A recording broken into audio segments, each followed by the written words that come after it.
अच्छा जी, सो ये जो बाइनोमियल थ्योरम की जो स्टेटमेंट दी हुई है इक्वेशन 4.2 में, इसको देखें, अगर आप n को 2 सब्स्टिट्यूट करोगे यहाँ पे, तो फिर यहाँ पे फॉर्मूला बन जाएगा k इक्वल्स टू टू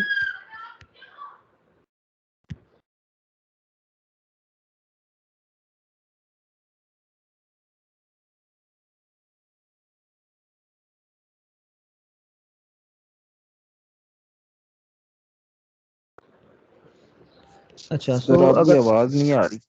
जी जी बिल्कुल, अगर आप n को 2 सब्स्टिट्यूट करते हो तो ये फॉर्मूला वेरी करेगा 0 से लेकर 2 तक, ठीक है।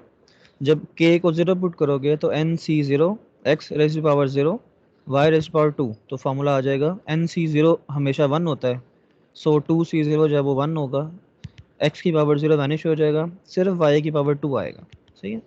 फिर जब आप यहाँ पे k को 1 पुट करोगे तो 2c1, n को 2 रखा हुआ है, 2c1 2 होता है, x की पावर 1 और y की पावर 2 माइनस 1, यानी कि यहाँ पे xy आ जाएगा 2xy। फिर जब आप n को 2 रखोगे तो 2c2 आएगा, 2c2 हमेशा 1 होता है, x की पावर 2 आएगा और y की पावर 2 माइनस 2, तो 0 आएगा। तो ये अगर आप n को 2 रखते हो तो ये फार्मूला बन जाएगा y square plus 2xy plus x square. तो ये आपको याद है कि x plus y whole square का फार्मूला ऐसे ही एक्सपेंड करते हैं, ठीक है। तो ये जितने फार्मूलाज इस नेचर के होंगे, ये फार्मूलाज असल में बाइनोमियल थ्योरम की n की वैल्यू जो है इसको एक्सपैंड करने से ही बन रहे होते हैं। अब आप 3 के लिए अगर आपका फार्मूला चाहिए x plus y whole cube का, तो यहाँ पे आप k को जो है वो 0 से 3 तक वेरी कर दो, n को 3 रख के, ठीक है, तो x plus y whole cube का फार्मूला आ जाएगा। सो फॉर एनी n आप इस फार्मूला से बाइनोमियल थ्योरम को एक्सपैंड कर सकते हो। अच्छा, इसका जो है मैथमेटिकल प्रूफ जो है वो भी दिया हुआ है असल में, कि अगर आपको प्रूफ करना हो कि n की किसी भी वैल्यू के लिए x प्लस वाई की होल पावर n इसी के बराबर आती है, तो वो उसको इन्होंने मैथमेटिकल इंडक्शन के ज़रिए भी प्रूफ किया हुआ है नीचे, और कम्बिनेटोरियल आर्ग्यूमेंट्स के ज़रिए भी प्रूफ किया हुआ है। मतलब वो ऐसा प्रूफ होता है कि आप उसको एनालिटिकली प्रूफ नहीं करते, जस्ट कम्बिनेशंस और परम्यूटेशंस की प्रॉपर्टीज़ को इस्तेमाल करके कम्बिनेटोरियल आर्ग्यूमेंट्स देते हो कि टोटल आंसर जो है x प्लस वाई होल की पावर n का वो इतना ही होना चाहिए। तो जो इंडक्शन से प्रूफ है वो भी नज़र आ रहा है, उसमें क्या करते हैं, सबसे पहले आप किसी एक वैल्यू के लिए n इक्वल्स 1 सपोज, तो जो स्टैंडर्ड तरीका है कि उसके लिए प्रूफ कर लेते हैं, तो आपने n को 1 रखा दोनों इक्वेशंस की साइड्स पे, तो left side x plus Y आ गई, और राइट साइड पे n को 1 रखा तो वो भी x प्लस वाई ही आ गई। सो n इक्वल्स 1 के लिए जो है वो फॉर्मूला प्रूफ हो गया। फिर आपने जो है वो n की किसी एक स्पेसिफिक वैल्यू के लिए जो है वो फार्मूला को सपोज कर लेना कि ट्रू है, ठीक है। उसको हम ज़्यादातर क्या करते होते हैं, उसको हम कहते हैं कि आप k के लिए सपोज कर लो कि ट्रू है फार्मूला। तो जब आप k के लिए जो है वो फार्मूला को ट्रू सपोज कर लेते हो, तो आप उससे नेक्स्ट वैल्यू के लिए फार्मूला को ड्राइव करते हो कि वो ऐसे ही आएगा, ठीक है। तो जब आपने इसको k के लिए प्रूफ करना है, ठीक है, और k प्लस वन के लिए k के लिए सपोज करना है और k प्लस वन के लिए प्रूफ करना है, या k माइनस वन के लिए सपोज करना है और k के लिए प्रूफ करना है, तो ये दोनों तरीके जो हैं वो एप्लीकेबल होते हैं। उसके लिए इसने फार्मूला को ना स्प्लिट करके लिखा है प्रूफ के तौर पे, कि अगर आप x प्लस वाई की होल पावर n को सपोज करते हो टर्म को, तो आप अगर एक टर्म सेपरेट कर लो उसमें से, तो दूसरी टर्म को आप n माइनस वन पावर के तौर पे लिख सकते हो, ठीक है। अगर आपने n माइनस वन के लिए, अब यहाँ पे वो n के लिए प्रूफ कर रहा है इस चीज़ को, अगर आपने n माइनस वन के लिए जो है वो ट्रू सपोज कर लिया कि binomial theorem n minus one तक की वैल्यूज़ के लिए ट्रू रहता है, तो आप n माइनस वन पावर के लिए बाइनोमियल थ्योरम अप्लाई कर सकते हो, ठीक है। और पहली टर्म आपने ऐसे ही रहने दी। अब क्या करना है आपने, अब आपने x प्लस वाई को जो है वो स्प्लिट कर देना है, अंदर मल्टीप्लाई कर देना है, ठीक है। समेशन दोनों टर्म्स पे सेपरेट हो जाएगा। समेशन में जब x मल्टीप्लाई होगा तो x की पावर k से k प्लस वन हो जाएगी अब, ठीक है। और जब समेशन के साथ y मल्टीप्लाई करोगे तो y की पावर जो है वो n माइनस के माइनस वन थी, तो वो माइनस वन ख़त्म हो जाएगा, क्योंकि वन y की पावर एक वन प्लस हो जाएगी, तो बाकी फार्मूला वही रहेगा, ठीक है। तो ये उसने मल्टीप्लाई किया यहाँ पे जस्ट x प्लस वाई को, दोनों टर्म्स x प्लस वाई के साथ मल्टीप्लाई कर दिया समेशन को।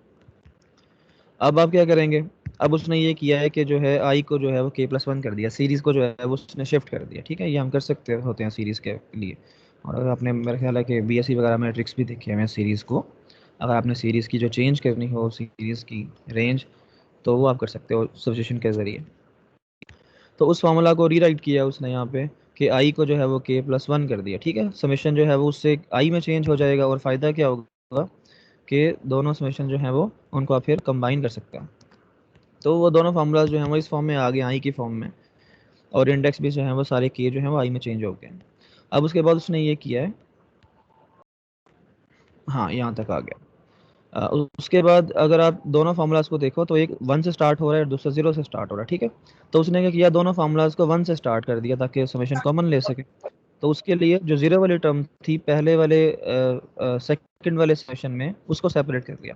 तो ज़रा 0 सब्स्टिट्यूट करो यहाँ पे आई को, तो आई को जब 0 सब्स्टिट्यूट करोगे तो n-1 c0 वो 1 होगा, x की पावर 0 वो भी 1 होगा, और y की पावर जो है वो n-0, यानी कि y की पावर n एक टर्म आ जाएगी यहाँ पे, ठीक है। ये वाली टर्म आ गई, ये वाली, हाँ ठीक है। और उसके बाद जो है ये वाली जो टर्म है,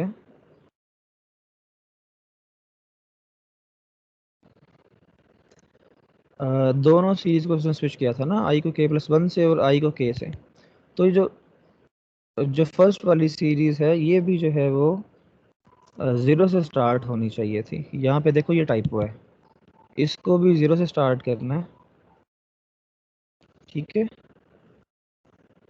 सर बट उसने बट 1 में नहीं लेके गया हुआ ना दोनों नहीं, हाँ नहीं, समीशन को। ये 1 से स्टार्ट होगी, हाँ बिल्कुल सही, ये भी 1 से स्टार्ट होगी, लेकिन इसमें से आखिरी टर्म आपको अलग करनी पड़ेगी क्योंकि राइट साइड पे आखिरी टर्म n-1 है। तो दोनों सीरीज में जो कॉमन टर्म्स आ रही हैं वो 1 से लेके n-1 की टर्म्स होंगी। आपने राइट सीरीज से 0 वाली टर्म अलग करके yn बना लिया है, और फर्स्ट सीरीज से आखिरी टर्म n-n वाली टर्म अलग करनी है, ठीक है।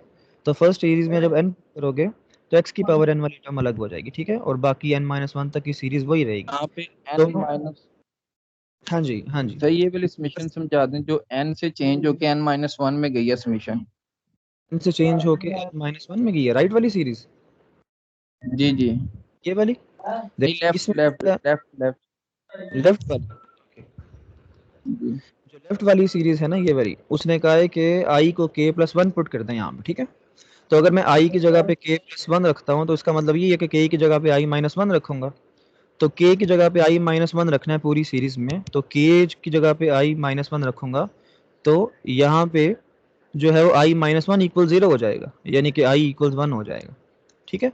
और जो उसकी एक्सट्रीम वैल्यू है उसमें भी इसी तरह होगा कि जब k की वैल्यू जो है वो n-1 है यहाँ पे, तो k की वैल्यू यहाँ पे n-1 रखें, तो n-1 +1 से -1 +1 कट जाएगा और i k के बराबर आ जाएगा। तो ये i जो है n के बराबर आ जाएगा, तो ये टॉप वाली सीरीज भी आ जाएगी। सिर्फ सब्स्टिट्यूट करना है आपने, समझ आ रही है सब्स्टिट्यूट की, सब्स्टिट्यूशन जो इसने की है आपने ऊपर वाली इस वाली सीरीज में जो है वो i को k+1 के साथ से करना है सब्स्टिट्यूट, और राइट वाली सीरीज जो है उसमें i को k के बराबर करना है, जो ये लिखा हुआ है। उससे वो क्या तो चीज समझ लगी हाँ जी सर, वो तो समझ लगी है।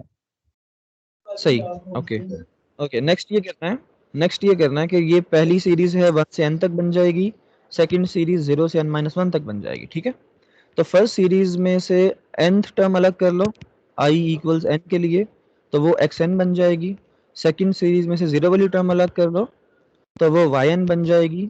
तो जो बाकी बचेंगे सीरीज वो होंगी 1 से लेके n-1 तक की टर्म्स दोनों में। तो वो 1 से लेके हाँ जी n-1 तक की जो सीरीज है, हाँ जी सर, ये n-1 से समेशन जो n है ये इसकी समझ नहीं सर, प्लीज दोबारा रिपीट कर दें। n-1 से, सर जो ये समेशन 1 तक है, यहाँ टिक वो लगा ही यार। रिपीट कर रहे हैं तहील भाई, वो ही बता रहे हैं वही सर, वही स्टेप बता रहे वो ये मैंने नहीं एक्सप्लेन किया है अभी। आपने सिर्फ ये करना है कि i इक्वल्स k सब्स्टिट्यूट करना है पहले सेकंड वाले सम में, i इक्वल्स k+1 सब्स्टिट्यूट करना है ये इस वाले सम में, और आपके पास जो दोनों सीरीज हैं वो चेंज हो जाएंगी, ये वाली इस सीरीज में चेंज हो जाएगी और ये वाली इस सीरीज में चेंज हो जाएगी। ये बहुत आसान सब्स्टिट्यूशन, आप बाय हैंड करेंगे आपको क्लियर हो जाएगा। फिर लेफ्ट वाली सीरीज देखोगे तो वो 1 से शुरू हो रही है n तक जा रही है, सेकंड सीरीज देखोगे वो 0 से शुरू हो रही है n-1 तक जा रही है। तो फिर इन दोनों के समेशन की जो रेंज है उसको इक्वल करने के लिए ताकि सम कॉमन ले सकें, पहली वाली में से nth टर्म निकाल लो, यानी कि i को 1 पुट कर दो तो xn आ जाएगा, वो टर्म अलग कर दी। और राइट वाली सीरीज में से आपने फर्स्ट टर्म 0 वाली टर्म अलग कर लेनी है, i को 0 पुट करके, तो वो yn आ जाएगा, वो अलग कर दिया। अब दोनों सीरीज जो हैं वो 1 से लेके n-1 तक वेरी करेंगी। तो उसमें समेशन कॉमन ले लिया 1 से n-1 तक, और ये कोफिशिएंट जो है वो इकट्ठे हो गए, ठीक है, और ये वाली टर्म भी इकट्ठी आ गई। अब देखो कि यहाँ पे आपको एक बाइनोमियल एक चीज कोफिशिएंट पूछो, हाँ जी पूछें जी।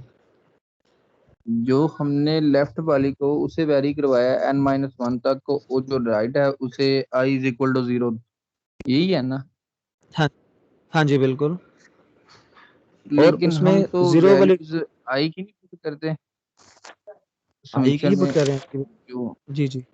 सर अगर आप ये स्टेप लिख दें सर अच्छे से समझ आ जाएगा, समझ नहीं आ रहा है। अच्छा ये देखो मेरी बात सुनो, मैं ये कह रहा हूँ कि ये समेशन है ना, ये है समेशन 1 से लेके n-1 तक, इसको हम कह रहे हैं n तक, तो ये इसको मैं कह रहा हूँ कि इसको 1 से लेके n-1 तक कर लो इसी समेशन को, और जो nth टर्म है उसको अलग कर लो, ठीक है, यानी कि समेशन में जो nth टर्म जो बच जाएगी उसको अलग कर लो, और उस वाले n को पुट कर दोगे जब इसके अंदर फार्मूला के अंदर n को पुट कर दोगे तो xn बन जाएगा। तो यानी कि ये जो समेशन है लेफ्ट वाला, इसके दो हिस्से कर दिए, एक 1 से n-1 तक और एक खाली n। तो जो n वाली टर्म होगी वो n हम पुट कर देंगे तो वो xn टर्म बन जाएगी। वेरीफाई कर लो, आप जब इस फार्मूला में n पुट करोगे तो क्या बन जाएगा, n-1 चूज n-1, i को n पुट करना है यहाँ पे, तो ये हो जाएगा 1 और x की पावर n और y की पावर 0, तो x की पावर n रह जाएगा। तो इसका मतलब है कि सीरीज n पुट करने पे xn बन जाता है, और बाकी जो सीरीज है उसको कुछ भी नहीं कहा, उसको ऐसे ही छोड़ दिया, क्योंकि उसका समीशन हमने ये अगली टर्म में कॉमन लेना है, i 1 से n-1 तक वाला। समझ आ रही है? पहले सम के दो हिस्से कर दिए हमने, ठीक है। और इसी तरह जी दूसरे सर। सम के भी दो, हाँ दूसरे सम के भी दो हिस्से करने हैं। उसमें कौन से दो हिस्से हैं, जीरो वाली टर्म अलग कर दो, वो आ जाएगी yn, और बाकी बचेंगी 1 से लेके n-1 तक की टर्म्स, वो फिर इस समेशन में हमने कॉमन ले लेनी है। अब जो पहली सीरीज में से 1 से n-1 तक की टर्म्स हैं और दूसरी सीरीज में 1 से n-1 तक की टर्म्स हैं, उनका समेशन 1 से n-1 तक का कॉमन ले लिया, कोफिशिएंट्स कॉमन ले लिए, और ये चीज़ सेम थी, ये बाहर लिख दी। अब ये आपके पास जो है टोटल 3 टर्म्स बन गई हैं इसकी, और इन 3 टर्म्स में से जो मिडल वाली दो हैं, इनकी आइडेंटिटी है बड़ी कॉमन, कि ये दो कोफिशिएंट्स जब ऐड करते हैं तो ये असल में n चूज i के बराबर ही आता है, यानी कि n-1 choose i-1 plus n-1 choose i, ये बराबर होता है n चूज i के, ठीक है। और बाकी चीज़ें उसी तरह लिख दी हमने। अब ये आपको कैसे याद रहेगा कि ये इसके बराबर होता है, आपने यूँ करना है कि ये जो n-1 चूज i-1 का जो फॉर्मूला है कॉम्बिनेशन का, वो अप्लाई करना है। बताएं ज़रा, n-1 चूज i-1 का कॉम्बिनेशन का क्या फॉर्मूला है, याद है? जी जी, वही n-1 का फैक्टोरियल ओवर i का फैक्टोरियल, ओवर ठीक है, n i ओवर n का फैक्टोरियल इन आगे n-1 minus into I minus 1. n-1 minus i into I plus 1. Plus 1 कर ले, मैंने खोल दिया, मैंने वो ब्रैकेट खोल दिया, ठीक है। n-1 माइनस i प्लस 1 आ गया फैक्टोरियल, ये आपके पास कॉम्बिनेशन है n-1 चूज i-1 का, ठीक है। याद है सबको? ये सही है ना? यस ये इसका समेशन एक्सपेंड किया, इसी तरह आपने इसका समेशन भी एक्सपेंड कर लेना, और इन दोनों को ऐड करना है, फिर इनका एलसीएम लेना है, कुछ सिंप्लीफिकेशन करनी है, तो आपके पास n चूज i का एक ही टर्म रह जाएगी आपके पास, ठीक है। तो आपको वेरिफिकेशन हो जाएगी कि ये एनालिटिकली दोनों बराबर हैं। तो ये आपने खुद वेरीफाई करना है, ठीक है, और मुझे बताना है कि ये आपने कर लिया वेरीफाई, या कोई एक स्टूडेंट जो है वो इसको वेरीफाई के इन दोनों समेशन का सम n चूज i के बराबर आता है तो वो शेयर करे, ताकि सब बच्चे देख भी लें। बहुत आसान है ये, आप सब कर सकते हो। इन दोनों को आपने दोनों कॉम्बिनेशंस के फार्मूलाज लिख के उनको सम करना है और एलसीएम लेना है, सिंप्लीफाई करना है, तो n चूज i का फार्मूला जवाब में आ जाएगा। अच्छा जी, अब जब n चूज i का फार्मूला आ गया है आंसर के तौर पे, तो अब देखो जो तीन टर्म्स बन गई आपकी, वो क्या है? तीन टर्म्स देख रहे हैं किसके बराबर आगे आ जाएंगी ये अब, x की पावर n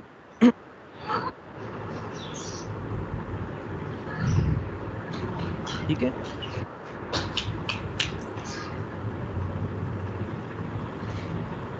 म्यूट कर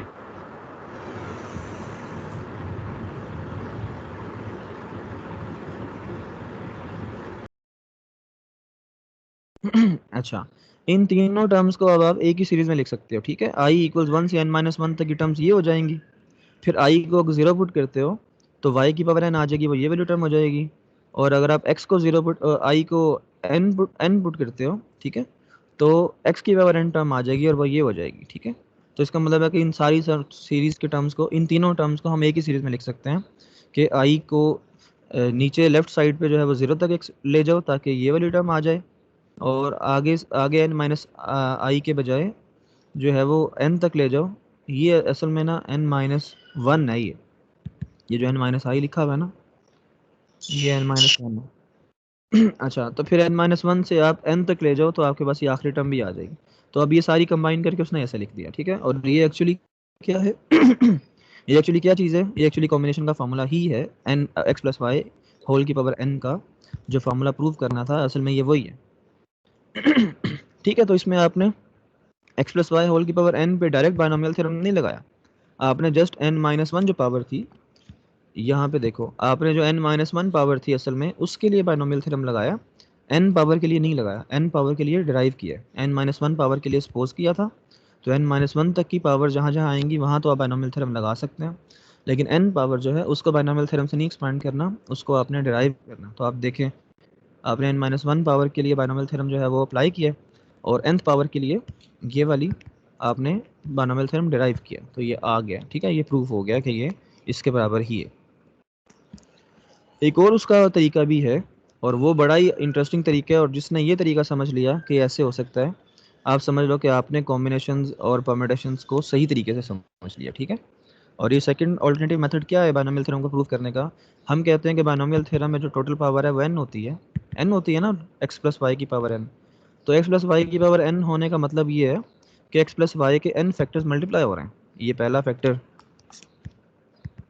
ये दूसरा फैक्टर, और सो ऑन, तीसरा, चौथा और आखिरी फैक्टर n। ऐसे ही है ना, nth पावर लेने का मतलब यही है ना कि आपने टोटल n बार उस टर्म्स को आपस में मल्टीप्लाई करना, ठीक है, समझ रहे हैं? ये है ना, आप इसको जी प्रूव सर। करना चाह रहे हैं, इसका बायनोमियल थ्योरम का फॉर्मूला आपने ड्राइव करना है। आपने कहा कि इसको हम n टाइम्स मल्टीप्लाई करते हैं, वो n टाइम सारी की सारी ब्रैकेट्स को डिफरेंट रखने के लिए हमने हर बार जो है वो उसका अलग सिंबल यूज़ कर लिया, यानी कि पहली ब्रैकेट के लिए x1 y1 यूज़ कर लिया, दूसरी ब्रैकेट के लिए x2 y2 यूज़ कर लिया, और हमें पता है कि ये सारे xi's बराबर हैं और सारे y's बराबर हैं, तो ये x प्लस वाई की पावर n बन जाएगा।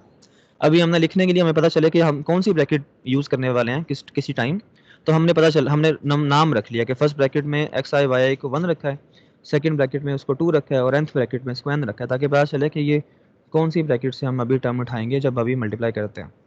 तो हमें पता है कि अगर आपको बायनोमियल थ्योरम अप्लाई करना नहीं आता तो आसान हल क्या है, आपको nth पावर चाहिए तो आप n टाइम्स इस ब्रैकेट को मल्टीप्लाई करें, और फिर जिस तरह वो हम ब्रैकेट्स को मल्टीप्लाई करते हैं, जब आपको दो ब्रैकेट्स कहीं लिखी हो तो आप दो ब्रैकेट्स को मल्टीप्लाई करते हो ना, 1 बाय 1 सारी टर्म्स को। तो एक तरीका तो ये है कि आप इन सारी ब्रैकेट्स को बारी बारी एक्सपेंड करते जाएं, और वो ब्रैकेट्स एक्सपेंड करके आप सारी की सारी वो टर्म्स जनरेट कर लें जो यहाँ से आनी है, ठीक है। और वो आपका फार्मूला बन जाएगा बायनोमियल थ्योरम का जो आना चाहिए। जाहिर बात है, बायनोमियल थ्योरम का फार्मूला अगर ये आ रहा है एक्स प्लस वाई की पावर n का इसके बराबर, तो अगर मैं एक्स प्लस वाई की पावर n को नहीं फार्मूला से कैलकुलेट करता बल्कि जस्ट वो टर्म बाय टर्म मल्टीप्लिकेशन के जरिए बनाता हूँ, तब भी तो यही आना चाहिए, क्योंकि हम कह रहे हैं कि वो इक्वल है इसके आंसर जो है। तो इसका मतलब है टर्म बाय टर्म मल्टीप्लिकेशन से भी जो आंसर आता है वो भी यही आना चाहिए।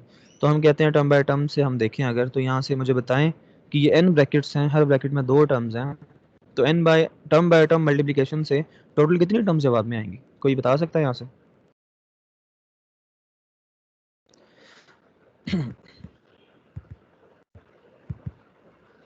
सर nth टर्म ही आएगी। टोटल जब मैं इन सारी nth तो दूंगा तो टोटल कितनी टर्म्स आएंगी? मुझे यहाँ से देख के बताओ। जब मैं ये दो ब्रैकेट्स मल्टीप्लाई करता हूँ, दोनों ब्रैकेट्स में 2-2 टर्म्स है, तो जवाब में कितनी टर्म्स आती हैं? 2 और की पावर 4 टर्म्स आती हैं ना। कैसे पता चलेगा 4 टर्म्स आती हैं? असल में हमारे पास इनको मल्टीप्लाई बेसिक काउंटिंग प्रिंसिपल है। ब्रैकेट में, हाँ जी, पहली ब्रैकेट में 2 टर्म्स हैं, दोनों में से कोई भी आ सकती है। दूसरी ब्रैकेट में 2 टर्म्स हैं, दोनों में से कोई भी आ सकती है, यानी कि 2 वेज में आपने जो है वो पहली ब्रैकेट से टर्म लेनी है, 2 वेज में आपने जो है वो दूसरी दूसरी ब्रैकेट और टर्म्स आपके पास आ जाएंगी मल्टीप्लिकेशन, समझ रहे हैं? तो अगर आपके पास n टर्म्स हैं यहाँ पे, तो कितनी टर्म्स जो n ब्रैकेट्स हैं इस तरह की, हर एक में दो दो टर्म्स हैं, तो टोटल कितनी टर्म्स इस ब्रैकेट के सिंप्लीफिकेशन में आएंगी? 2 की पावर n। पावर n 2 की पावर 2। टर्म्स जवाब में 2 की पावर आ गया, 2 की पावर n ब्रैकेट्स है ना, तो 2 की पावर n टर्म्स जो है वो जवाब में आनी चाहिए, ठीक है, समझ गए ना? अच्छा, और दूसरी ऑब्जर्वेशन समझ आ रही है मैं क्या कह रहा हूँ? अच्छा, तो जो दूसरी जो एक्सप्लेनेशन चाहिए यहाँ पे वो ये चाहिए कि जब भी इसकी दो ब्रैकेट्स, इसकी जब भी आप सिंप्लीफिकेशन करेंगे तो उस सिंप्लीफिकेशन के जो भी आंसर आएंगे वो सारे दो दो टर्म्स के प्रोडक्ट होंगे, क्योंकि आपने क्या किया है, आपने एक ब्रैकेट से एक और फिर उसको मल्टीप्लाई किया दूसरी ब्रैकेट की किसी एक टर्म से। आपने जो चार टर्म्स बनाई हैं इन दोनों ब्रैकेट्स की मल्टीप्लिकेशन में, वो चार टर्म्स में यही किया आपने कि आपने लेफ्ट साइड पे जो है वो ब्रैकेट 1 से कोई टर्म रखी है और राइट साइड पे जो है वहाँ ब्रैकेट 2 से कोई टर्म रखी है और उनको मल्टीप्लाई करके आपने प्रोडक्ट की टर्म बनाई है। तो प्रोडक्ट की कोई भी टर्म उठा लो, चाहे ए स्क्वायर उठा लो, चाहे बी स्क्वायर उठा लो, चाहे ए बी उठा लो, चाहे बी ए उठा लो, प्रोडक्ट की सारी टर्म्स का पैटर्न क्या है कि पहले आप फर्स्ट ब्रैकेट से टर्म लोगे, फिर आप सेकंड ब्रैकेट से टर्म लोगे, उनको फिर मल्टीप्लाई करोगे तो ये प्रोडक्ट की टर्म आएगी, समझ रहे हैं? ऐसे ही है ना, जो ऊपर दो मैंने दो ब्रैकेट्स लिखी थी, इनकी जो टर्म्स आनी है प्रोडक्ट की चार, उन चारों टर्म्स में से मैं कोई भी टर्म ले लूँ प्रोडक्ट की जो आंसर में आनी नहीं है, तो वो प्रोडक्ट की टर्म जो होगी वो किस तरह की होगी? वो प्रोडक्ट की टर्म दो नंबर्स का मल्टीप्लिकेशन होगी, पहला नंबर पहली ब्रैकेट से लेना है, दूसरा नंबर दूसरी ब्रैकेट से लेना है। समझ आ रही है?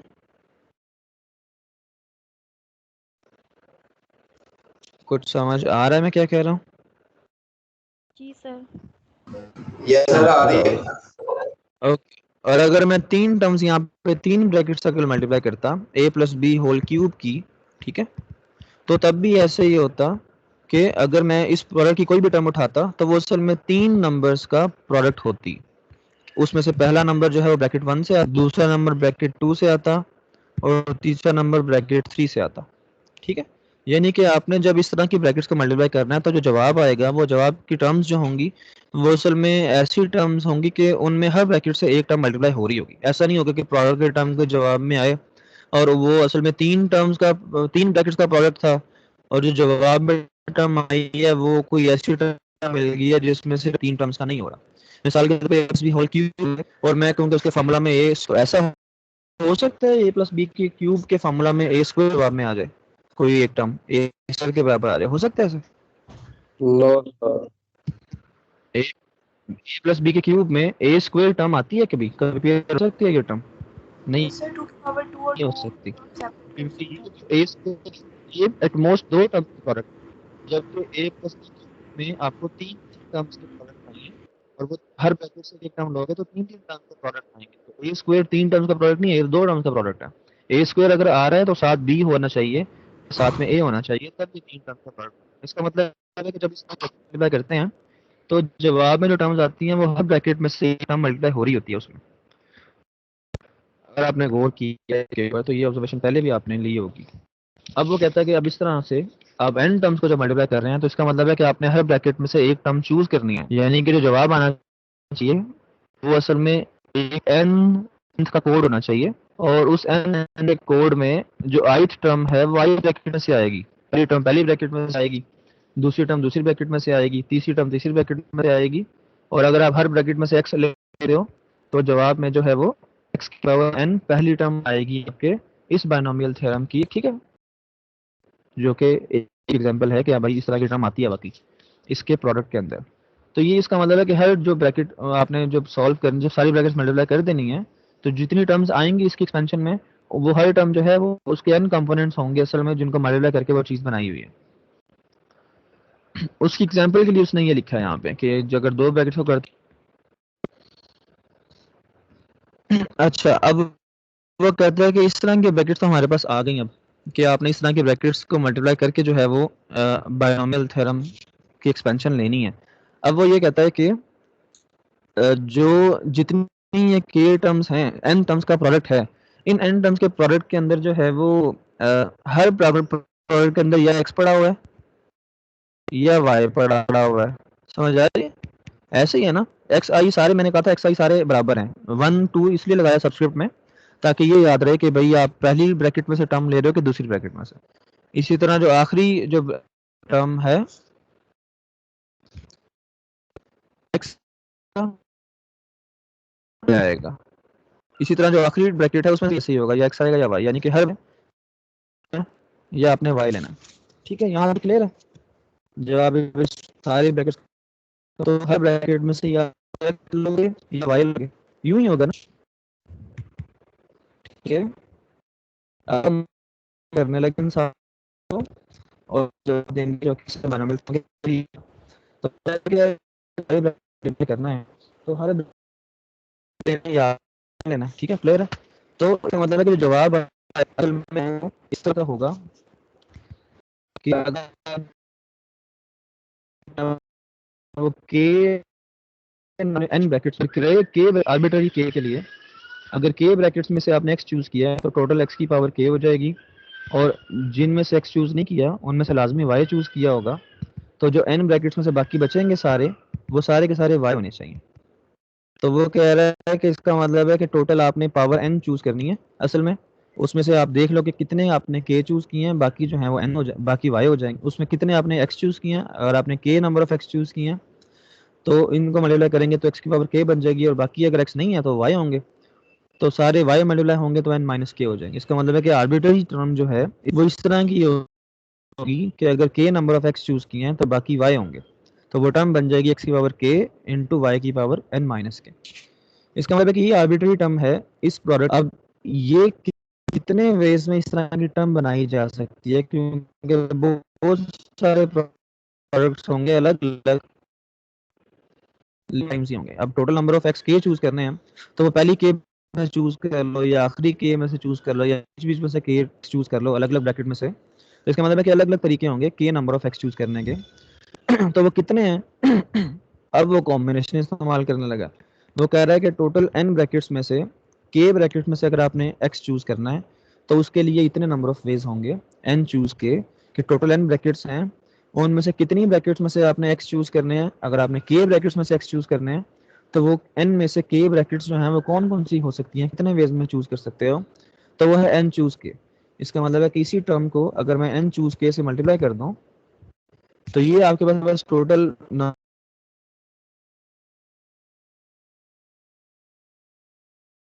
के नंबर ऑफ एक्स जो हैं ये इतने वेज होंगे एन चूज की। तो ये आपके पास आर्बिट्ररी टर्म आ गई है कि अगर आपने के नंबर ऑफ एक्स चूज किए हैं तो चूज के इनटू एक्स की पावर के वाई की पावर एन माइनस के, ये आपकी के टर्म जो है वो बन जाएगी इस एक्सपेंशन के अंदर आर्बिट्ररी। ठीक है, अब यहाँ पे आप के को कितना वेरी कर सकते हो, आप के को 0 से लेके एन तक वेरी कर सकते हो। तो अगर आप यहाँ पे उसको वेरी कर दो इतना, तो आपके पास जो है वो सेम वही फॉर्मूला आ जाएगा जो कि आपको पता है कि बाइनोमियल थ्योरम का आना चाहिए। ठीक है, तो ये कॉम्बिनेटोरियल आर्गुमेंट प्रूफ था कि अगर आपको बाइनोमियल थ्योरम को वेरीफाई करना है विदाउट यूजिंग एनालिटिकल प्रूफ तो वो आप इस तरह से भी कर सकते हो, कॉम्बिनेटोरियल आर्गुमेंट्स दे कि आपने साबित किया है कि ये फॉर्मूला इसी के बराबर होता है। ठीक है, तो ये आसान है, कोई मुश्किल रीजनिंग नहीं है यहाँ पे, या आप खुद भी पढ़ लेना इतना पोर्शन। अच्छा जी, एग्जाम्पल के तौर पे देखिए, ये एग्जाम्पल आप देखो, 1 मिनट में मैं ज़रा आया, 1 मिनट में आ रहा हूँ। आप यहाँ पे इस एग्जाम्पल को चेक करो, इन दोनों एग्जाम्पल्स को चेक करो, एग्जाम्पल 4D और 4E, फिर मुझे आपने बताना है कि ये कैसे हो रही हैं।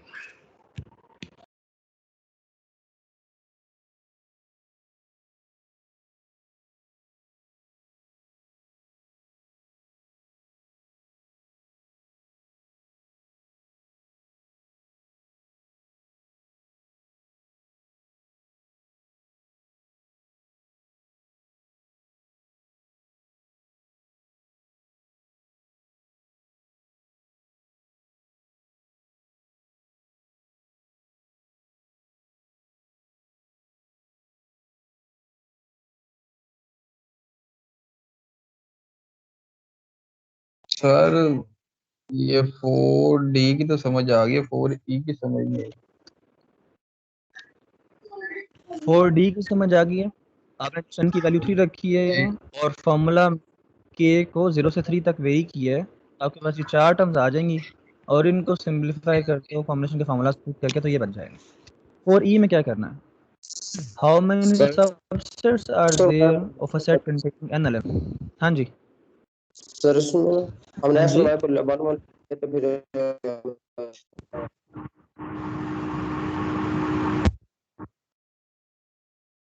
अभी प्रीवियस पैराग्राफ में उसने रीजनिंग की है, वो कहता है कि अगर आपने k number of x choose करने हैं, n चूज करने हैं n में से, तो टोटल यहाँ पे ब्रैकेट्स जो थी वो n थी, हर एक में जो है एक x था, तो इसका मतलब कि x चूज करने के जो थे n चूज के वेज थे, ठीक है। तो यही चीज उसने दोबारा लिखी है यहाँ, कहते since there are n choose of size के, ये वही बात है ना असल में। अगर मैं एक सेट ले लूँ यहाँ पे फॉर एग्जांपल अगर मैं एक सेट लेता हूँ 1 2 3 या 4 तक कर लेता, ये चीज़ें जब तक आप खुद, जिस समय पहले भी असाइनमेंट्स दे रहा हूँ और उसमें मैं आपसे अप्लाई करवाता हूँ फार्मूला ताकि आप नंबर मैच कर लो अपने कॉन्सेप्ट के साथ। अब ये वही बात है, मैं इसकी एग्जांपल दे रहा हूँ, इसको आपने खुद से नोट कर लेना। एलिमेंट का सेट लेता हूँ आपके पास, आप इसके मुझे जो है वो 3 एलिमेंट सबसेट चाहिए, 3 सेट्स कह रहा हूँ। मुझे 10 के सबसेट चूज करने हैं जिनमें 3 एलिमेंट, तो वो कितने हो सकते हैं? 3 एलिमेंट सबसेट्स हो सकते हैं, पहले 3 एलिमेंट्स, एक हो जाएगा 1 2 4 और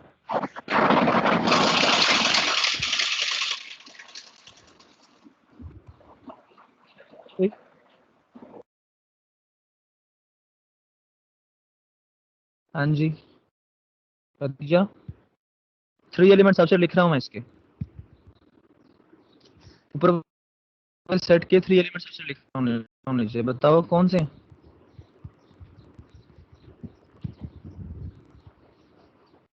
भाई आंसर क्या, कोई मुश्किल चीज तो नहीं पूछी मैंने। इस वाले सेट में से 3 एलिमेंट्स के सबसेट लेने हैं, मैंने 2 सेट्स लिख दिए हैं। क्या सर आपकी आवाज बहुत कट रही है, क्लियर आवाज नहीं आ रही। आवाज नहीं आती।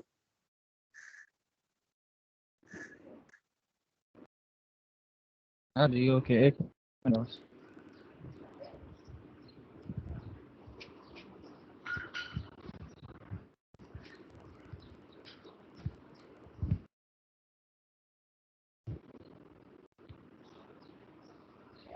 अच्छा अब देखें, अभी आ रही है आवाज ठीक?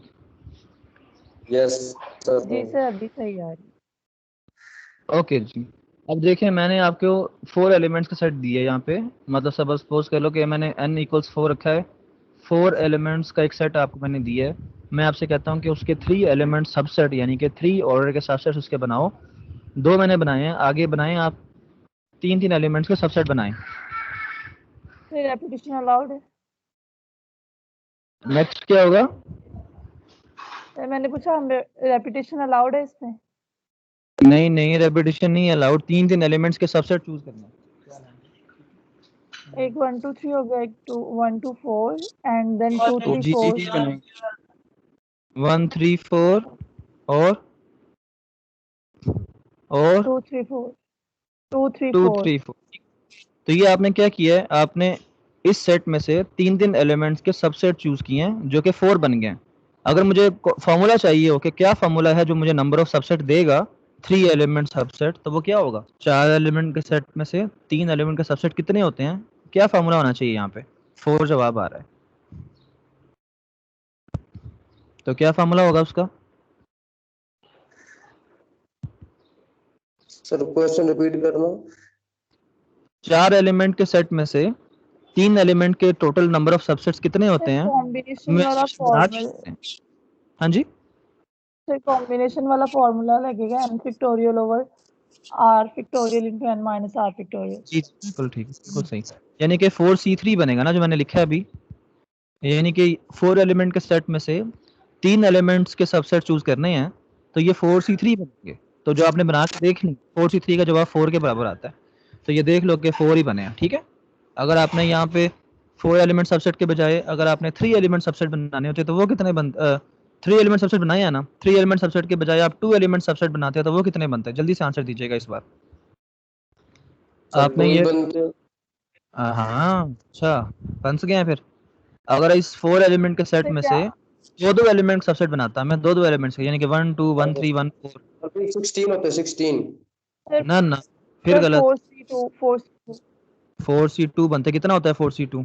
तो क्या नहीं मारने हैं, बहुत आसान काम है, तसल्ली से सुननी है बात फिर जवाब देना है। 4C2 कितना होता है? और 2 की पावर 4 होगी ना सर? 4C 16 ही आता है सर वो तो। 6 आएगा। 16 ही है। 4C2 6 होता है, 16 नहीं होता। सर 4C3 फर्स्ट एलिमेंट कौन सा? 4C3 4 होता ठीक है। है सर, ओके, ठीक ठीक है, हाँ ठीक जी, है सर। Okay very good. अच्छा अब देखो, सर 4 2 3 हो। अगर मैंने 1 एलिमेंट सबसेट तो वो कितने बनते टोटल?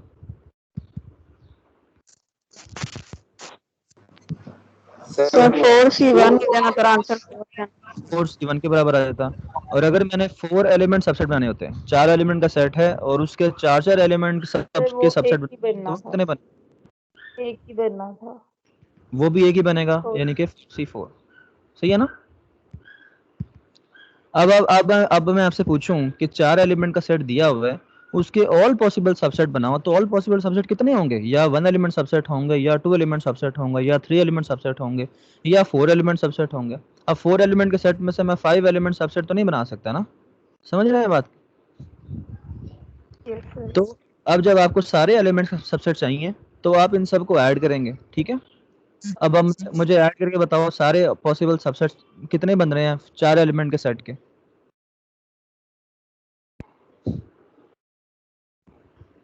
कितने बन रहे हैं?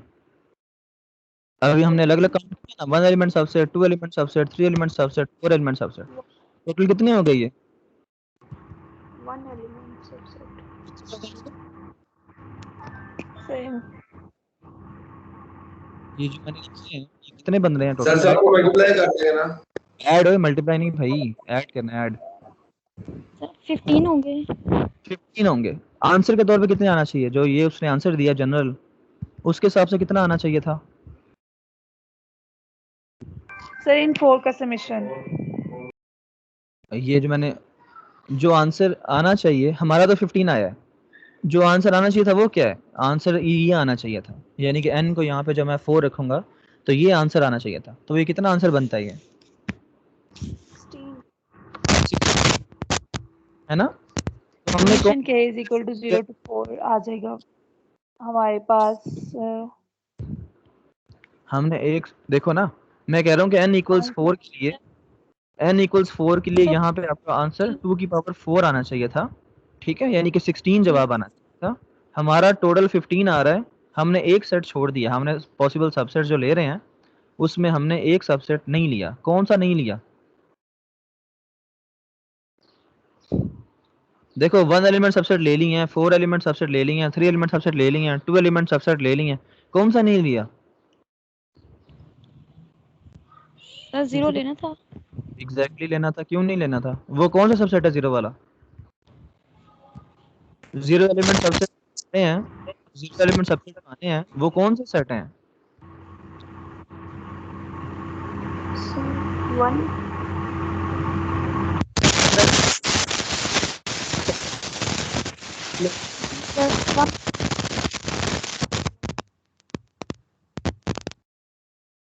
जब आपसे कहा जाएगा कि इस 4 एलिमेंट के सेट में से एक 0 एलिमेंट का सबसेट मुझे बताएं, तो आप मुझे कौन सा सेट जवाब में बताएंगे? बताएं तो सही, कौन सा? सोचना पड़ रहा है।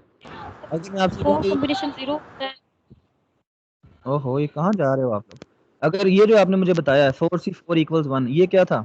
ये था कि 4 एलिमेंट के सेट में से 4 एलिमेंट्स का सबसेट बताना है, तो आपका जवाब था एक, एक आएगा ऐसा। वो कौन सा सेट था एक?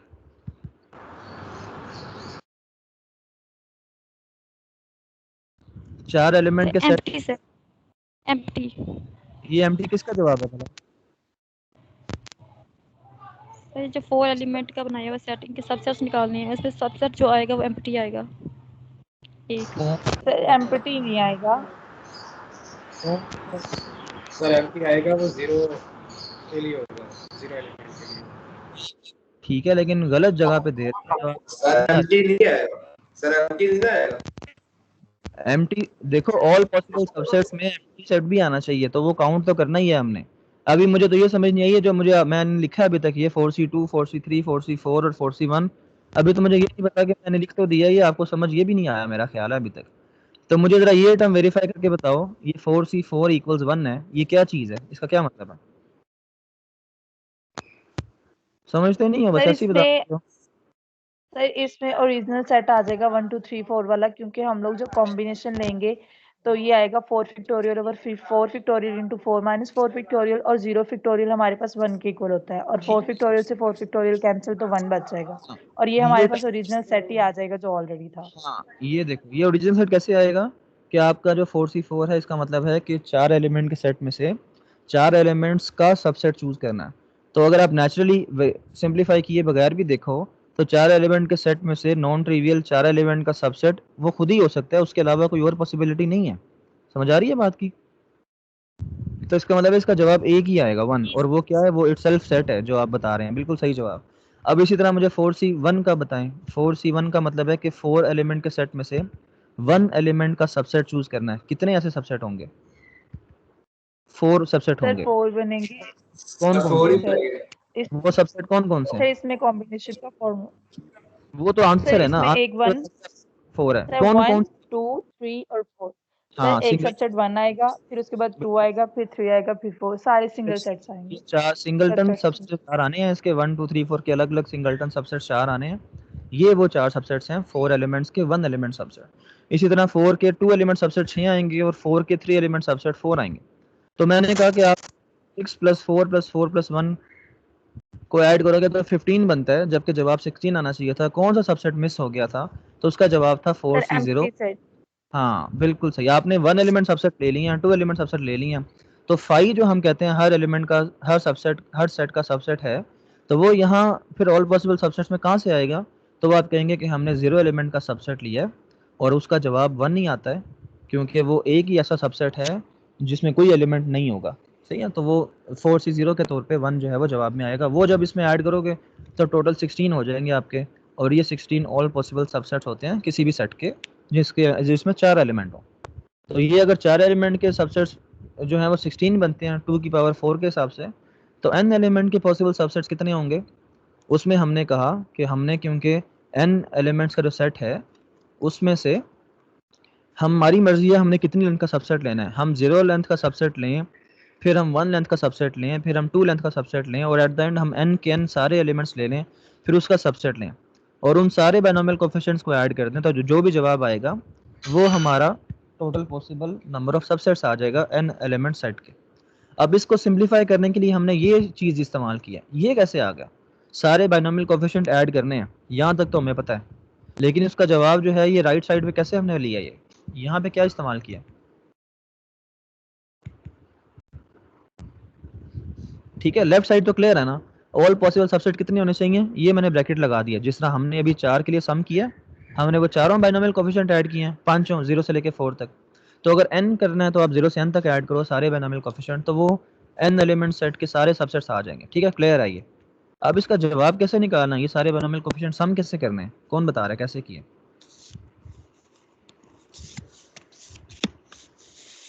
हाँ जी बोले, ये सारे बाइनोमियल कोएफिशिएंट कैसे ऐड करने हैं? कोई आइडिया नहीं है? सर उसमें 0 से लेकर n तक जाना है ना हमने। हाँ जाना है, सारों को ऐड करना है। अब सिंपलीफाई कैसे किया उसने? ये उसने तो बड़ा छोटा सा आंसर दे दिया जवाब में, इतनी जल्दी अगर उसमें हम ये सिंपलीफाई ऐड कर दी। इसने 0 सिंपल x और y को x और y के फॉर्म में लिखेंगे ना तो उनको 1 1 कर लेंगे।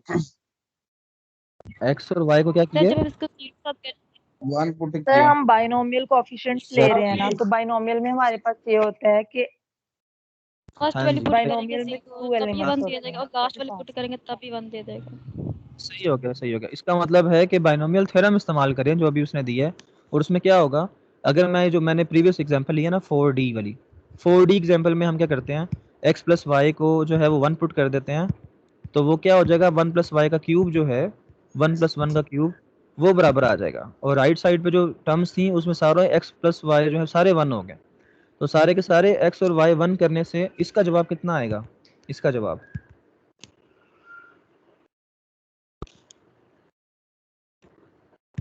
कितना जवाब आएगा? x और y को जब हम क्वेश्चन रखेंगे, रिपीट कर। अगर हम x और y को 1 रखते हैं तो इसका जवाब क्या आता है? तो सर इसका जवाब आएगा 2 की पावर 3। कोफिशिएंट ऐड हो जाएंगे ना, यानी कि 3 और 3 और 1 और 1 8 जवाब आएगा। 8 को मैं 2 की पावर 3 लिख देता हूँ, तो इसका मतलब है कि अगर x की पावर x प्लस y की पावर 3 है अगर, तो आपने उसके सारे कोफिशिएंट ऐड करने हैं 0 से लेके 3 तक के।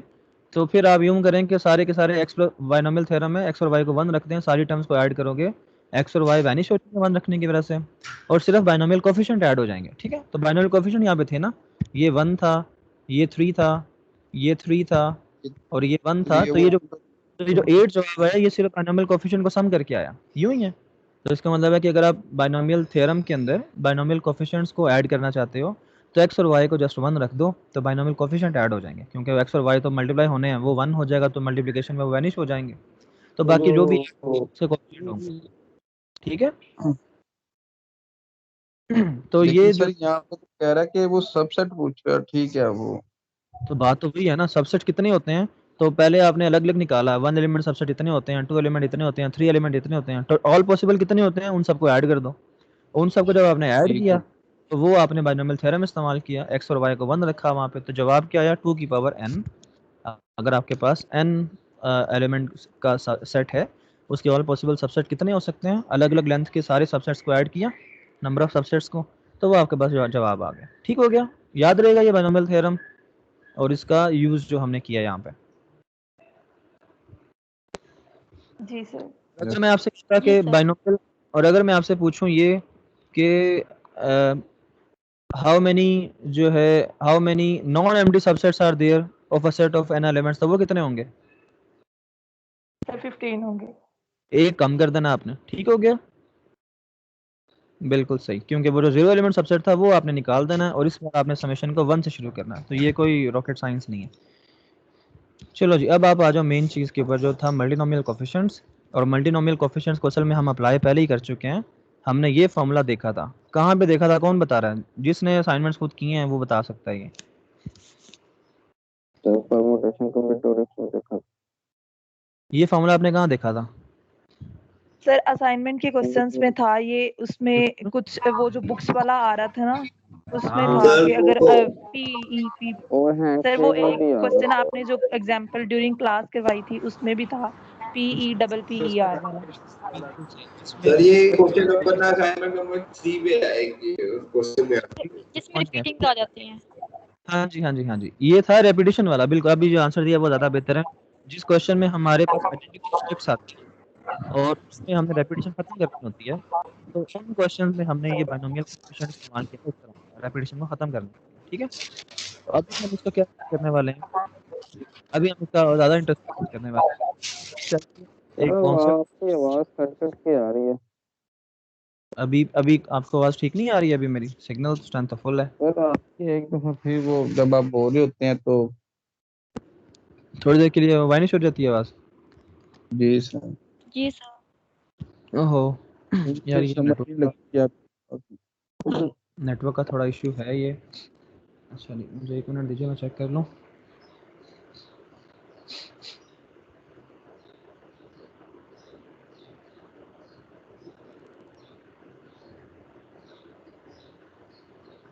अच्छा जी, ओके, तो अभी देखो, अभी आवाज़ आ रही है ठीक? Yes sir. ओके, अभी सही आ रही है। मल्टीनोमियल कोफिशिएंट जो हैं उसमें हमने बाइनोमियल कोफिशिएंट में जिस तरह होता है कि आप n में से जस्ट r ऑब्जेक्ट्स चूज कर लेते हो, ठीक है, तो उसका जवाब आ जाता है NCR, बाइनोमियल कोफिशिएंट हो गया ये। तो अगर मैं आपसे कहूँ कि मैंने n ऑब्जेक्ट्स में से r ऑब्जेक्ट्स नहीं चूज करनी, बल्कि मैंने n में से n1 ऑब्जेक्ट्स अलग चूज करनी है, n2 ऑब्जेक्ट्स अलग चूज करनी है और nr ऑब्जेक्ट्स अलग चूज करनी है, ठीक है, तो ये असल में हमने अलग अलग ग्रुप्स चूज किए हैं। ठीक है, तो इसका क्या, ये नीचे एक्सप्लेनेशन दी हुई है। Thus, n choose n1 n2 up to nr represents the number of possible divisions of n distinct objects into r distinct groups. ठीक है, यानी कि अगर मैं आपसे कहूँ कि मैंने n ऑब्जेक्ट्स जो हैं उसके इतने अलग अलग हिस्से करने हैं, यानी कि आपकी क्लास जो है फॉर एग्जांपल अगर आपकी क्लास में 10 स्टूडेंट्स हैं अगर, तो उन 10 स्टूडेंट्स के मैंने जो है वो 3 ग्रुप्स में मैंने डिवाइड करना है उन स्टूडेंट्स को। ठीक है, n स्टूडेंट्स हैं और 10 स्टूडेंट्स हैं अगर, उसके मैंने जो है वो दो ग्रुप बनाने हैं या 3 ग्रुप बनाने हैं। ठीक है, तो वो आपसे पूछेंगे कि अगर फॉर एग्जांपल अगर मैंने 10 स्टूडेंट्स लिए हैं और मैंने उसके 3 और 4 के सब ग्रुप बनाने हैं कि ए ग्रुप 3 का हो, दूसरा ग्रुप 3 का हो और तीसरा ग्रुप 4 का हो, तो मैंने इस तरह से फिर उसकी जो डिवीजन करनी है वो कितनी पॉसिबल डिविजन्स होंगी उसके लिए मल्टीनोमियल कोफिशिएंट्स लेंगे। फ़र्क क्या है, बाइनोमियल कोफिशिएंट में आप n में से r ऑब्जेक्ट्स चूज़ करते थे, अब मल्टीनोमियल कोफिशिएंट में आप n में से ज़्यादा ऑब्जेक्ट्स चूज़ कर सकते हो एट द सेम टाइम। ठीक हो गया, तो ये और कंडीशन ये है कि n सारे n आइस का सम है वो r के बराबर टोटल n के बराबर आ जाएगा, यानी कि जितने कंपोनेंट्स चूज़ किए हैं वो मिल के टोटल n के बराबर आ जाएंगे। तो इस तरह से जो पार्टीशन करोगे आप वो हो कहलाएगी मल्टीनोमियल कोफिशिएंट। ठीक है, और ये बिल्कुल सेम इसके है जिस तरह से आपने पहले की है यहाँ पे कि मल्टीनोमियल कोफिशिएंट की जो वैल्यू आ रही है असल में टेक्निकली ये बिल्कुल आइडेंटिकल है। The number of permutations of n items in which n1 are alike, n2 are alike, nr are alike. तो ये बिल्कुल वही बात है कि इसका जवाब जो है वो जो आप परम्यूटेशंस ले रहे थे अलाइक ऑब्जेक्ट्स की आपस में रिपीटिशन खत्म करके, ये बिल्कुल उसके बराबर आ रहा है।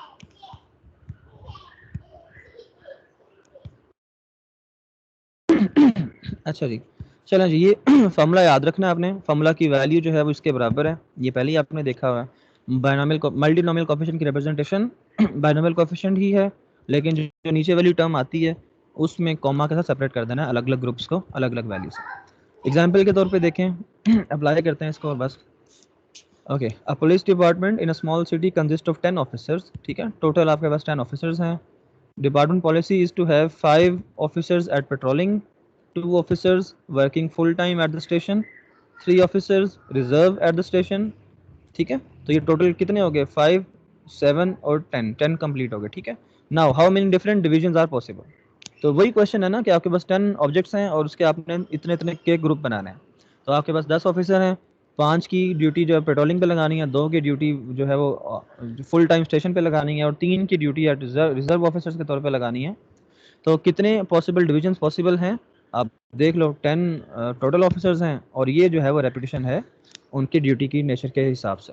तो टोटल जो जवाब आएगा इतनी नंबर ऑफ पॉसिबल डिविजन्स होंगी। ठीक है, क्वेश्चन को देख के आपने समझ लेना है कि ये मल्टीनोमियल कोफिशिएंट अप्लाई होना चाहिए यहाँ पे। सिमिलरली अगला question, 10 children are to be divided into an A team and a B team. ठीक है, और 5 each.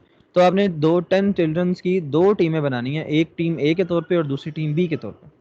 The team A will play in one lounge and team B will play in another lounge. दोनों teams का अलग अलग lounge होगा। ठीक है, how many different division are possible.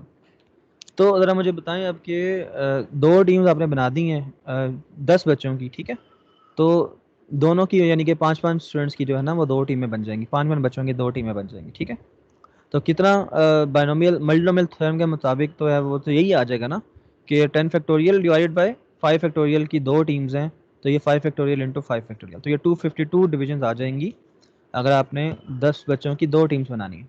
Clear है ना, 2 टीम्स के तौर पे 5-5 की 2 टीम्स आ जाएंगी, 2 आइडेंटिकल ग्रुप्स बन गए हैं। 5C में भी इसी तरह है। ठीक है, 5C में क्या हो रहा है, हाँ ये थोड़ा डिफरेंट है। अब बताओ ज़रा, in order to play a game of, अच्छा क्वेश्चंस को आपने गौर से पढ़ना है। ठीक है, और इसको समझना है कि कब हम जो है वो अपना मेथड थोड़ा सा चेंज करते हैं सिनेरियो के लिहाज से। अब 5C में थोड़ा सा डिफरेंट है scenario. In order to play a game of basketball, game खेलनी है। ठीक है, 10 बच्चों ने, और they have to divide themselves into 2 teams of 5 each। सही है, अब मुझे बताएं, अब ये ऊपर वाले क्वेश्चन से देखना कि फ़र्क क्या है। ठीक है, आपने मुझे बताना है कि ऊपर वाले क्वेश्चन में इसमें क्या फ़र्क है। ऊपर वाले क्वेश्चन में 10 बच्चे थे और उन्होंने अपने आप को टीम ए और टीम बी में डिवाइड करना था। ठीक है, तो वो 5-5 बच्चों के हिसाब से वो डिवाइड हो गया। अब वो कह रहा है कि अब बच्चों ने बास्केटबॉल खेलनी है 10 बच्चों ने, और उन्होंने खुद अपने आप को 2 टीम्स में डिवाइड करना है 5-5 की। अब बताओ कितनी टीम्स बन सकती हैं। ऊपर वाले क्वेश्चन में और इस वाले क्वेश्चन में क्या फ़र्क है। सर सर, ऊपर वाले ये क्वेश्चन सर में हम लोगों ने कहा था कि हम लोगों ने जस्ट अच्छा चलो अभी जो लास्ट स्टूडेंट बोल रही थी वो कंटिन्यू करें पहले अपनी बात। क्या फ़र्क है दोनों में? सर ऊपर वाले क्वेश्चन में उससे हमें कहा था कि हम लोगों ने जस्ट 2 टीम्स बनानी है और ऊपर वाले क्वेश्चन में फाइव नाम फाइव बताते फाइव जस्ट 2 टीम्स नहीं बनानी। ऊपर वाले क्वेश्चन में उसने कहा सर था कि 2 टीम टीम्स, टीम है टीम ए डिवाइड। और ऊपर टीम वाले बी, क्वेश्चन में टीम बनी बनाई मिली हुई थी हमें, लेकिन और ये हाँ नीचे वाले में खुद तो बनाई है। और दो नीचे ऑप्शन वो सी के कोई भी 10 बच्चों में से कोई भी इस टीम में जा सकता है और कोई भी उस टीम में जा सकता है। हाँ ये भी अच्छा है। अभी जो ये वाला फैक्टर है ना बट सर ये जरूरी तो नहीं क्या जरूरी नहीं है, बोलें जरा क्या करे क्या है? सर ये जो उन्होंने ऑर्डर दिया हुआ play a game of basketball का, हाँ ये जी 5 टीम्स है, तो बट 2 टीम्स में अगर 3 टीम भी बनाना चाहिए तो अकॉर्डिंग क्वेश्चन पे, जैसे आपने कहा था कि 10 बच्चों को लेके मैं 3 ग्रुप भी बनाता हूँ मैं, हाँ जी फिर वो कैसे होगा? पहले पहले मुझे इसका तो जवाब दे दो, मैं बताता हूँ उसका भी, पहले इसका जवाब दे दो। दोनों क्वेश्चन में जो असल में आंसर है 10 बच्चों को 2 टीम्स, एक मिनट मुझे रुकिएगा, मैं शोर हो रहा है यहाँ पे।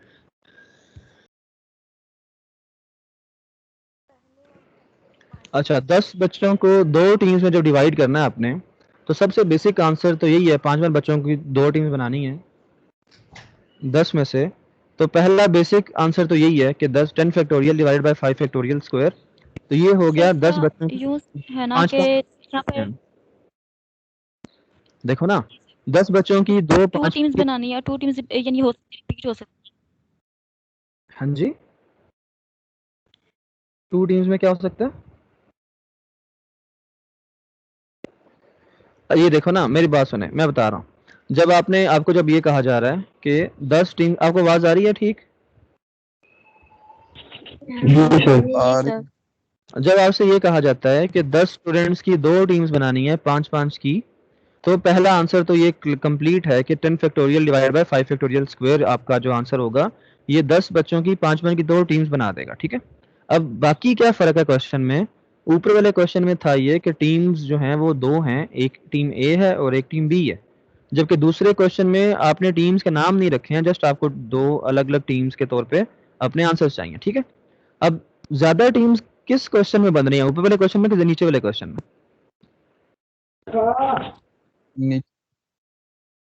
ज्यादा टीम्स किस क्वेश्चन में? नीचे वाले ऊपर क्वेश्चन वाले में आंसर देख लो, आप कम से कम ऊपर आंसर वाले सामने।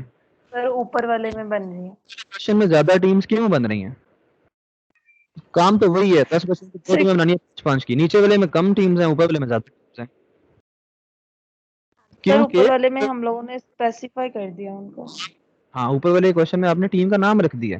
अब देखो ना नीचे वाले क्वेश्चन में जब टीम्स आ जाएंगी सारी, अब यहाँ पे क्या है 2 टीम्स हैं, एक टीम यहाँ पे है और एक टीम यहाँ पे, आपने टीम का नाम नहीं रखा, तो जस्ट आपने 5 बच्चे अलग कर दिए और बाकी 5 बच्चे अलग कर दिए, तो ये आपके पास 2 टीम्स बन गई।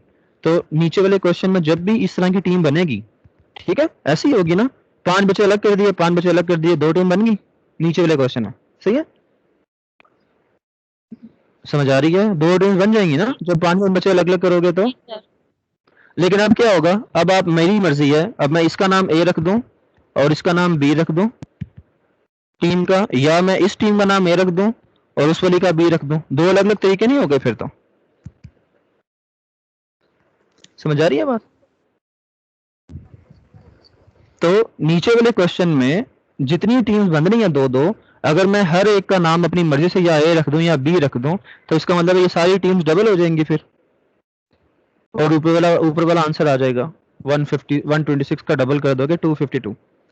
तो ये जो 2 का फैक्टर आ रहा है असल में 2 फैक्टोरियल का फैक्टर, ये असल में इनके नामों की परम्यूटेशंस हैं कि टीमें तो वही हैं असल में जो बाद में बच्चे खेल रहे हैं, लेकिन अब उनके नाम हैं कि वही टीम पहले एक तौर पे पहले ए टीम के नाम से आ सकती है, फिर वही टीम बी टीम के नाम से आ सकती है, टीम्स अलबत्ता वही हैं। तो नीचे वाले क्वेश्चन में हमने उनके नामों को बॉदर नहीं किया, हमने जस्ट टीम्स देखी हैं कितनी बनेंगी, और ऊपर वाले क्वेश्चन में हमने उनके नाम रख दिए हैं क्योंकि, तो अब वो टीम्स जो हैं वो ऑल पॉसिबल टीम्स बनेंगी विद डिफरेंट लेबल्स, तो वो बन गई 252।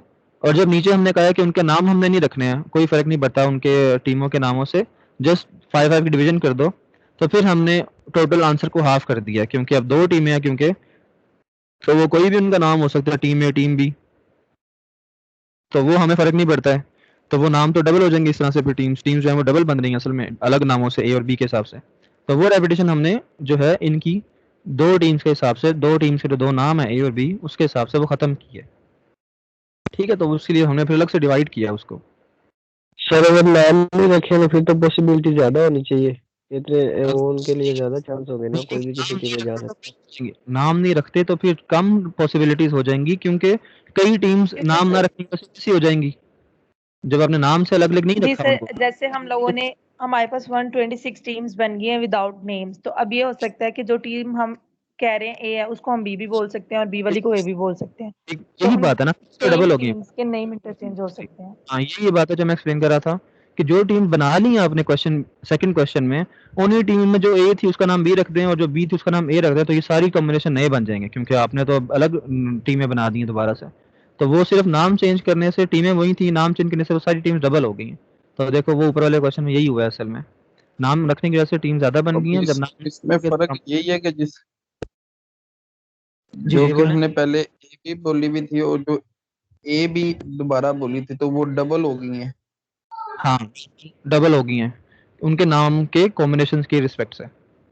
जी, वो सही जो है, बी थी वो ए में ऐड हो गई और जो ए थी वो बी में ऐड हो गई। मतलब ऐड नहीं हुई, जो टीम्स ए थी उनको बी कह दिया, जो टीम्स बी थी उनको ए कह दिया, तो नंबर ऑफ टीम्स डबल हो गई हैं, ठीक है, जी sir. Number of teams double हो गई हैं इस वजह से। पॉसिबिलिटीज ज्यादा है। बस ये हाँ पॉसिबिलिटीज नीचे वाले क्वेश्चन में ज्यादा हैं, ओहो ऊपर सॉरी ऊपर वाले क्वेश्चन में ज्यादा हैं, क्योंकि उनमें अलग अलग नाम है टीमों के, तो वो जस्ट आप टीम वही रहने दें, सर नाम उनके आपस में नेम चेंज कर लें तो।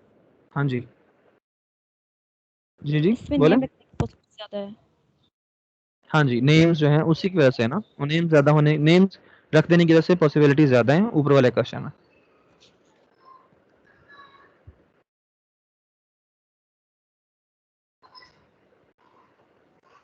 अच्छा जी, तो ये मल्टीनोमियल थ्योरम जो है वो डिफाइन कर दिया यहाँ पे, जिस तरह बाइनोमियल थ्योरम डिफाइन किया था सेम उन्हीं लाइंस के ऊपर मल्टीनोमियल थ्योरम है, ठीक है। इसमें आप जो है दो से ज़्यादा टर्म्स को ऐड करेंगे और फिर उस फैक्टर की जो पावर्स हैं उसको इवैल्यूएट करेंगे, ठीक है।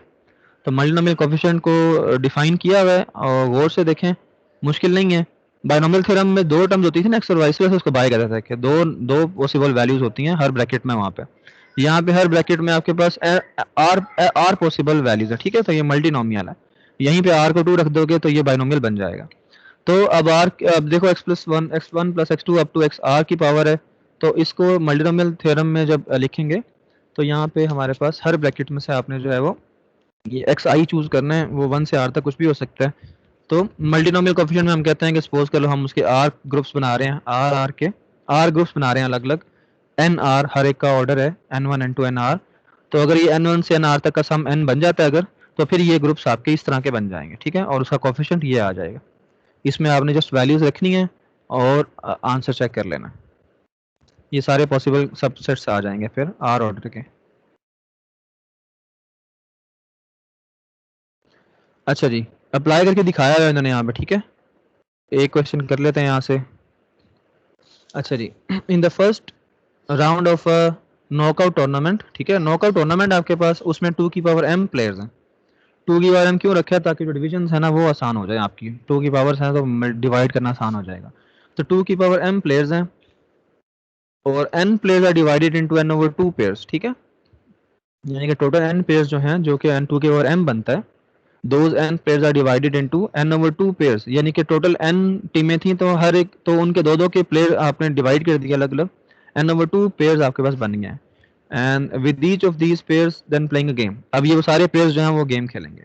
The losers of the game are eliminated, अब दो दो की पेयरिंग कर दी है ना दो दो की, उन दो दो प्लेयर्स का आपस में मैच होना है, उनमें से एक एक प्लेयर निकल जाएगा, नॉकआउट हो जाएगा, तो दूसरा प्लेयर क्वालिफाई कर जाएगा, ठीक है। द लूजर्स जो हैं वो एलिमिनेट कर देने हैं, विनर जो हैं उनको नेक्स्ट राउंड में ले जाना है। Where the process is repeated, अब प्रोसेस क्या है, जो जो विनर्स हैं उनके जो हैं जितने विनर्स आएंगे उनके फिर से दो दो के पेयर बना लेने हैं और फिर से लूजर्स को एलिमिनेट कर देना है और विनर्स का फिर से नया राउंड बना लेना। तो जो है इस तरह से टीम चले टूर्नामेंट चलेगा। जरा मुझे पहली इटरेशन खुद करके दिखा दें। 2 की पावर m प्लेयर्स ने गेम स्टार्ट की है, तो मुझे बताएं कि सेकंड राउंड में कितने प्लेयर्स आपस में खेलेंगे।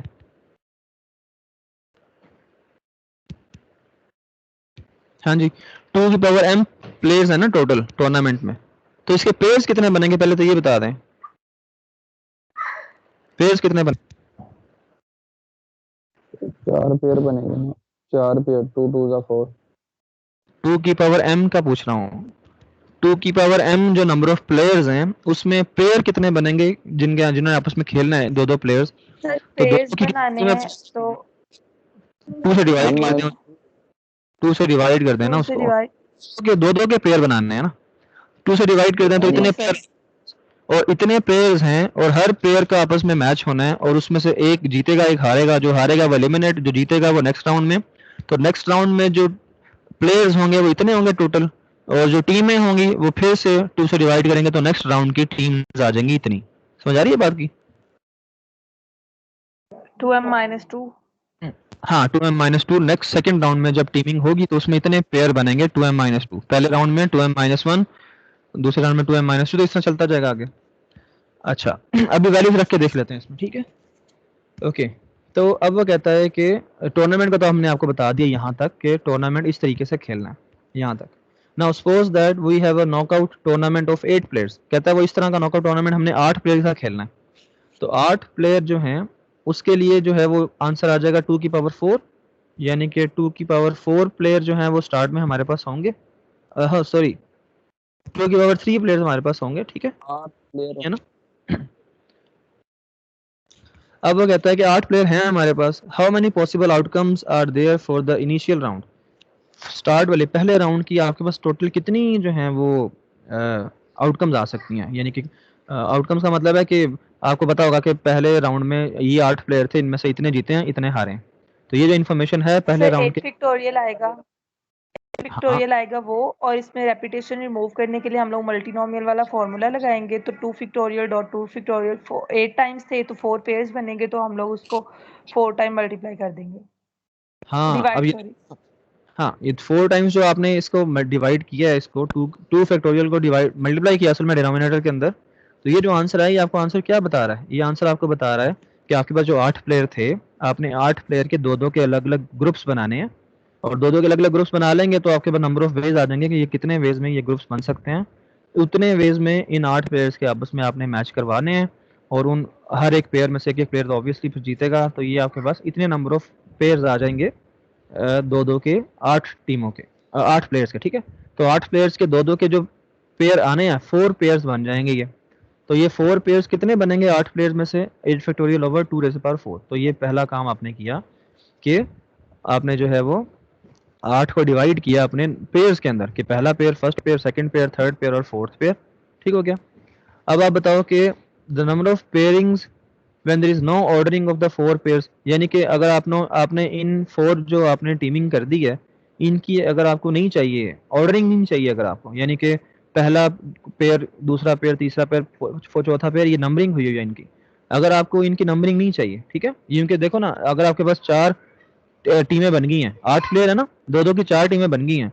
अब उन चारों टीमों में से जो भी जीतेगा वो सेकंड राउंड में चला जाएगा। तो आपको फर्क तो नहीं पड़ता ना कि ये पहले पेयर में से जीता है या दूसरे में से जीता है, तीसरे में से कौन जीता है, चौथे में से कौन, जो भी 4 पेयर जीते हैं वो चारों पैरेलल आएंगे दूसरे के, और वो चारों अगले राउंड में आपस में खेलेंगे। तो इसका मतलब है कि आपको ऑर्डरिंग नहीं चाहिए कि पहला पेयर कौन सा दूसरा कौन सा। तो इसका मतलब है उस ऑर्डरिंग को खत्म करना है अगर आपने कॉम्बिनेशन को, तो 4 क्योंकि 4 टीमें थी ना, तो 4 फैक्टोरियल से डिवाइड कर देंगे तो ये अब विदाउट ऑर्डरिंग आपके पास 4 टीमों के पेयर्स बन जाएंगे। अब इसमें ऑर्डरिंग नहीं है, ठीक है?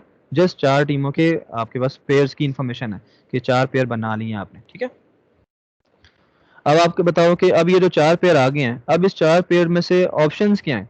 हर पेयर में 2 प्लेयर हैं, और नंबर ऑफ वेज कितने हैं कि कौन जीतेगा, एक प्लेयर के जीतने के जो पॉसिबिलिटीज हैं वो किस तरह की हैं? हर पेयर में से 2 पॉसिबिलिटीज होंगी, आपके पास सारी बात है, दोनों में से कोई भी जीत सकता है, ठीक है? So there are 2 possible choices from each pair for the winner of that game, ठीक है?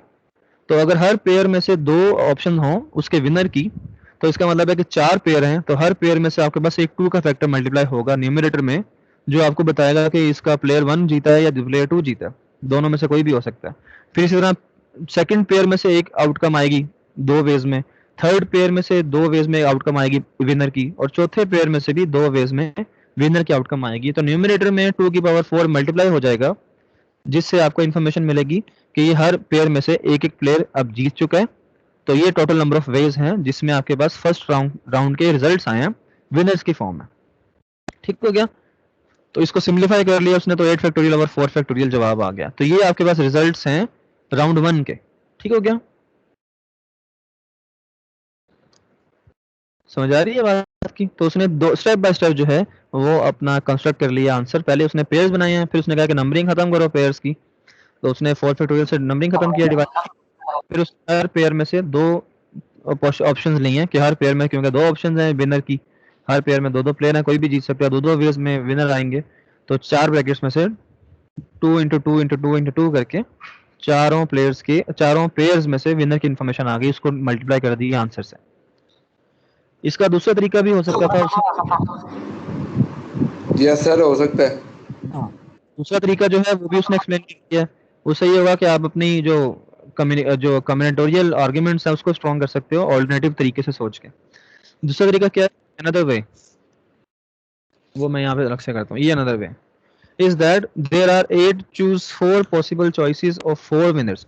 अब देखो, आप डायरेक्ट 8 में से जो 8 प्लेयर हैं, आप कहते हैं कि 8 में से जो है ना, क्योंकि 8 में से 4 जब पेयर बन चुके होंगे और जब वो पेयर आपस में मैच खेलेंगे तो उनके जो 4 पेयर होंगे उसमें से 4 ही जवाब आना है, 4 ही प्लेयर जो है वो विनर के तौर पे आने हैं 8 में से सामने। ठीक है, पहले राउंड के रिजल्ट में। तो 8 में से क्योंकि 4 विनर होने हैं, तो आप सपोज कर लो कि वो कोई भी 4 विनर हो सकते हैं। अब तो 8 में से आप डायरेक्ट 8C4 कर लो, तो 8 में से आर्बिट्ररी 4 जो हैं वो विनर के तौर पे आप पॉसिबल वेज काउंट कर सकते हो 8C4 के जरिए कि ये 4 विनर है मेरे। ठीक है, और फिर इस चॉइस के लिए 4 फैक्टोरियल वेज होंगे to pair the 4 winners with the 4 losers, क्योंकि आपको टूर्नामेंट का रिजल्ट चाहिए। तो वो जो 4 विनर आपने चूज किए हैं उनके अगेंस्ट 4 लूजर कौन से वाले हैं ये नहीं आपको पता अभी तक। आपने 8C4 जो किया उसमें जस्ट आपको 4 विनर मिलेंगे। अब उन 4 विनर के साथ 4 लूजर कौन से हैं उसके वेज कैसे निकलेंगे, आपने ये करना है कि जो 4 विनर प्लेयर आपके पास आ गए हैं उनके कॉम्बिनेशन बना लें बाकी जो 4 प्लेयर बच गए उनके साथ, यानी कि 8 चूज 4 को मल्टीप्लाई कर दें 4 फैक्टोरियल के साथ, तो ये आपके पास जो है वो विनर्स की लूजर्स के साथ सारे पॉसिबल कॉम्बिनेशंस बन जाएंगे। ठीक है, तो इसका जो जवाब आएगा वो सेम वही जवाब आ जाएगा जो पहले से जवाब आया हुआ है। तो मल्टीनोमियल कोएफिशिएंट में आपने एट द सेम टाइम, अगर आपने इसको मल्टीनोमियल कोएफिशिएंट से ही करना है तो आपके पास ऊपर वाला तरीका ही है। तो इस तरह से आपने जो है वो, अगर आपने एट अ टाइम जो है वो ज़्यादा ग्रुप्स चूज करने हैं अपने गिवन जो है वो नंबर ऑफ ऑब्जेक्ट्स में से, तो उसके लिए आपने फिर मल्टीनोमियल कोएफिशिएंट इस्तेमाल करना है। ठीक है इंटरेस्टिंग है, आसान है, मुश्किल नहीं है। फिर अगले राउंड के लिए दोबारा से देख लेना, अगले राउंड के लिए क्या होगा, सेकंड राउंड के रिजल्ट्स आएंगे। ठीक है, और इस तरह टूर्नामेंट खत्म करना है, तो ये आपने डिटेल गेम की पढ़ लेनी है। मल्टीनोमियल कोएफिशिएंट सिर्फ एक्सपेंड करना हो, अगर आपसे कहा जाए कि x1 plus x2 plus x3 whole की पावर 2 को एक्सपेंड करके दिखाओ बाय यूजिंग अ थ्योरम, तो कैसे एक्सपेंड करोगे, क्योंकि पावर आपके पास जो है वो टोटल 2 है, तो 2 चूज ऑल द पॉसिबल सब ग्रुप्स। ठीक है, तो ऑल द पॉसिबल सब ग्रुप्स कितने हो सकते हैं, अगर आपके पास दो n की वैल्यू 2 है तो नंबर ऑफ सब ग्रुप्स कितने हो सकते हैं, उनका सम भी हमेशा 2 ही आना चाहिए ना एट मोस्ट। तो वो ये पॉसिबिलिटीज हैं 200 020 002 110 101 और 011।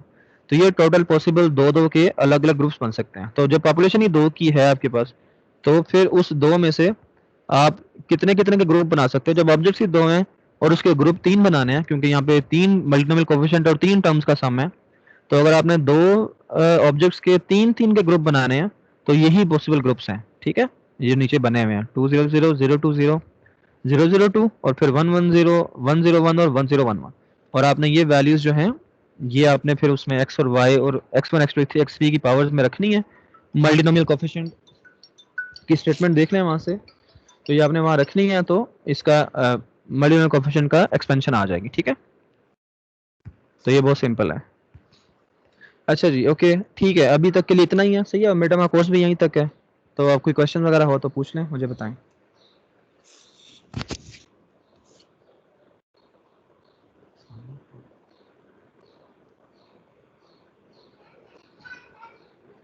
कोई है क्वेश्चन इसमें से?